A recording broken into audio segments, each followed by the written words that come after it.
Bonjour à tous. Alors aujourd'hui, je vous propose un exercice qui va parler de la variance d'une loi binomiale.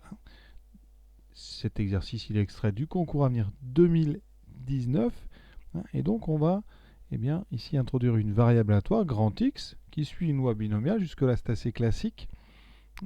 Mais on va avoir besoin de savoir ce que c'est que la variance. Et donc, ça va me permettre ici de vous rappeler deux, trois petites choses à savoir sur la loi binomiale et aussi qu'est-ce que la variance d'une loi binomiale. Grand X, on vous dit que grand X suit donc la loi binomiale. Deux paramètres ici donc. Alors les paramètres d'une loi binomiale, c'est le nombre de fois on répète. Donc ici n, ça sera 800.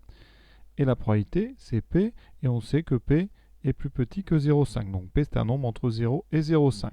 Ce qu'il faut savoir en terminale sur cette loi binomiale, on apprend ça d'ailleurs en première, c'est que sa moyenne, la moyenne, l'espérance en fait donc de x, qu'on appelle donc la moyenne aussi, espérance moyenne, c'est n fois p. Donc ici, ça serait 800p. Sauf qu'ici, c'est pas de ça qu'il s'agit. On vous parle de la variance. Alors une deuxième chose à savoir, c'est que l'écart type d'une loi binomiale, c'est racine carrée ici de n fois p fois 1 moins p. Donc ici, ça serait racine de 800p fois 1 moins p. Et on vous parle de la variance. Alors, il faut savoir que la variance, ce n'est que l'écart type qu'on a mis au carré.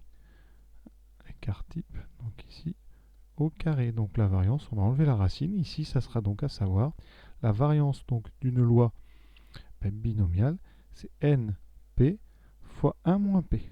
Donc ici, dans notre exercice, ça sera 800 fois p fois 1 moins p. On a donc, une fois qu'on a sorti notre cours, à résoudre cette variance égale à, égale à 128. Donc, on doit résoudre, on résout 800 fois p fois 1 moins p est égal à 128.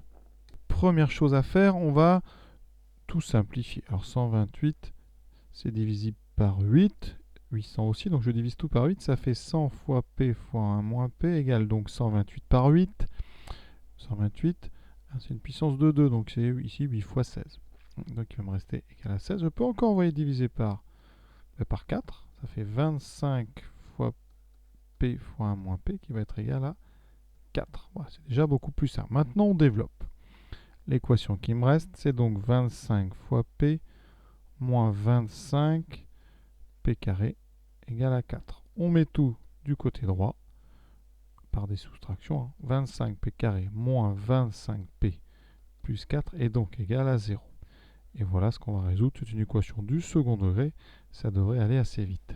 Commençons par les coefficients. Alors, le coefficient de p carré, c'est a. Donc, c'est ici 25. Ensuite, là, on a moins 25 pour b. Et pour c, la constante, c'est 4. Ça, c'est donc les coefficients de notre équation du second degré. On calcule ensuite le discriminant.